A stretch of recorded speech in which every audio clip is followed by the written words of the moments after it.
ముఖ్యమంత్రులతో మాట్లాడిన అమిత్ షా ఆయా రాష్ట్రాల్లో ఉన్న పాకిస్తానీ పౌరులందరినీ గుర్తించి వెంటనే తిరిగి పంపించాలని ఆదేశించారు.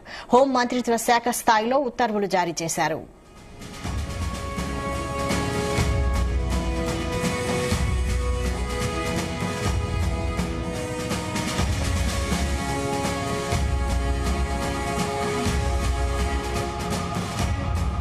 కేంద్ర హోంశాఖ ఆదేశాలతో రాష్ట్రంలో ఉన్న పాకిస్తానీయుల వివరాలు ఆరా తీస్తున్నారు తెలంగాణ స్పెషల్ బ్రాంచ్ పోలీసులు.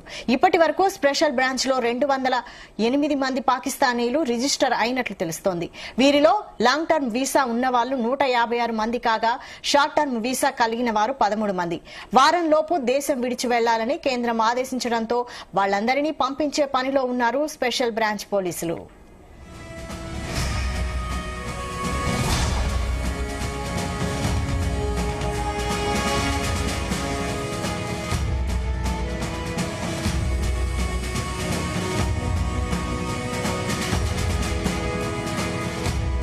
ఉగ్రవాదుల ఏరివేతే టార్గెట్ గా కీలక నిర్ణయాలు తీసుకుంటోంది మోడీ ప్రభుత్వం.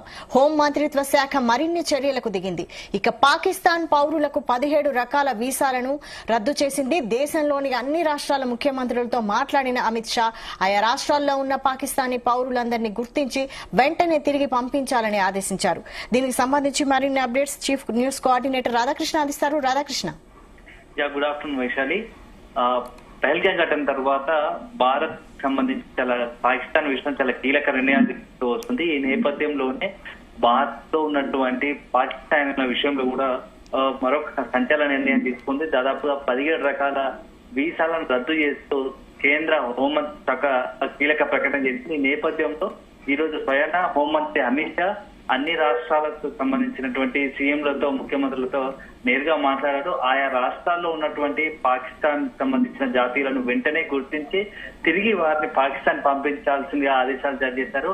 ఈ నేపథ్యంలో ప్రతి రాష్ట్రంలో ఏ రాష్ట్రంలో ఎంతమంది పాకిస్తాన్ జాతీయులు ఉన్నారు వారిని గుర్తించడం, అదే విధంగా వెంటనే ట్రేస్ అవుట్ చేసి పాకిస్తాన్ పంపించడం, తొందరగా త్వరితగతిన పూర్తి చేయాలని చెప్పేసి అంటే కీలక ఆదేశాలు జారీ చేసింది. ఈ నేపథ్యంలో తెలంగాణకు సంబంధించి కూడా సీఎం రేవంత్ రెడ్డితో హోంమంత్రి శాఖ అమిత్ షా మాట్లాడిన తెలుస్తోంది. ఈ నేపథ్యంలో దాదాపుగా 200 మందికి పైగా పాకిస్తాన్ జాతులు హైదరాబాద్ లో ఉన్నట్టుగా అంటే తెలంగాణ వ్యాప్తంగా ఉన్నట్టుగా గుర్తించారు. దీంట్లో భాగంగా స్పెషల్ బ్రాంచ్ లో 208 మంది పాకిస్తాన్ జాతులు రిజిస్టర్ అయినట్టు ఉంది. సో వీటిలో దాదాపు 156 మంది లాంగ్ టర్మ్ వీసా మీద ఉండగా షార్ట్ టర్మ్ కూడా 13 మంది ఉన్నారు. వీరు తిరిగి వారి ప్రదేశానికి పాకిస్తాన్ పంపించాల్సిందిగా హోంమంత్రి శాఖ కీలక ఆదేశాలు జారీ చేసింది. ఈ నేపథ్యంలో నెక్స్ట్ ఇతర రాష్ట్రాలకు సంబంధించి కూడా అంటే ఆయా రాష్ట్రాల అధికారులకు ఆదేశాలు జారీ చేసి వీలైన త్వరగా పూర్తిగా ఇక్కడ ఉన్నటువంటి భారత్ లో ఉన్నటువంటి పాకిస్తాన్ వెంటనే పంపించాల్సిందిగా కేంద్ర హోంమంత్రి శాఖ ఆదేశాలు జారీ చేసింది. అయితే ఇప్పుడున్న పరిస్థితిలో రోజు రోజుకి రెండు దేశాల పరిస్థితిగా మారుతా ఒకవైపు పాకిస్తాన్ ఇప్పటికే బార్డర్ వ్యక్తి కాల్పులు జరుపుతూ వస్తుంది. ఆ భారత్ ప్రవహించే చర్యలు పాల్పడుతుంది. పాకిస్తాన్ సంబంధించి నిర్వహించడం భారత్ గట్టి ప్రయత్నిస్తుంది.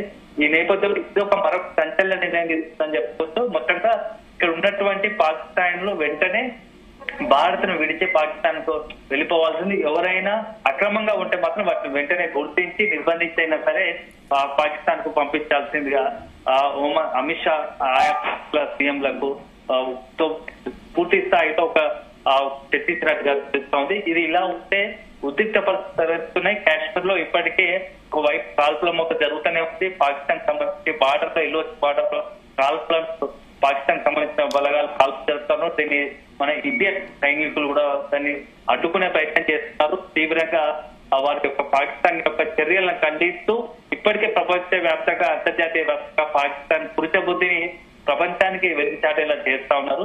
సో మొత్తంగా మాత్రం ఇప్పుడున్న పరిస్థితుల్లో ఉద్రిక్త పరిస్థితులు భారత్ తీసుకున్న ప్రతి నిర్ణయాన్ని వెనుక కూడా కీలకంగా మారుతా ఉంది. సో దాంట్లో భాగంగానే ఈ రోజు యొక్క వీసాలకు సంబంధించిన విషయాలను రద్దు చేయాలని డిసైడ్ అయింది. అయితే ఇదే టైంలో భారతీయులపై పాకిస్తాన్ కూడా ఇలాంటి నిర్ణయాలు తీసుకునే అవకాశం ఉందా? ఖచ్చితంగా ఈ ప్రస్తుతం భారత్ తీసుకున్నటువంటి ప్రతి నిర్ణయానికి రిఫ్లెక్షన్ రియాక్షన్ అక్కడి నుంచి కూడా వచ్చే అవకాశాలు ఉన్నాయి. సో పాకిస్తాన్ లో ఉన్నటువంటి భారతీయులకు కూడా ఇప్పటికే నిన్ననే అక్కడ ఉన్నటువంటి పాకిస్తాన్ ఆదేశాలు జారీ చేసినట్టుగా తెలుస్తా ఉంది. అక్కడ ఉన్నటువంటి భారతీయులను వెంటనే తిరిగి పంపించాల్సిందిగా ఆదేశాలు జారీ చేసినట్టు తెలుస్తుంది. ఇప్పటికే ఆ పనిలో ఉన్నది. సో దాంట్లో భాగంగా ఇప్పుడు రెండు దేశాల మధ్య రోజు రోజుకు పరిస్థితులు ఉద్రిక్తంగా మారుతా ఉన్నాయి. అయితే ఇంకా మరోవైపు ఇలా అమిత్ షా ఆదేశించిన ఆదేశాలపై తెలంగాణ గవర్నమెంట్ ఎలాంటి నిర్ణయం తీసుకునే అవకాశం ఉంది? ఖచ్చితంగా ఏ రాష్ట్ర ప్రభుత్వమైనా కేంద్రం సంబంధించినట్టు ఆదేశాలు జారీ అయిన నేపథ్యంలో ఇది ఒక పాకిస్తాన్ కి సంబంధించిన అంశం కాబట్టి చాలా కీలకమైన సున్నితమైన అంశము. సో ఇప్పటికే ఆ పెహల్గాం ఘటన తర్వాత కొంత తీవ్ర ఉద్రిక్త పరిస్థితులు నెలకొన్నాయి.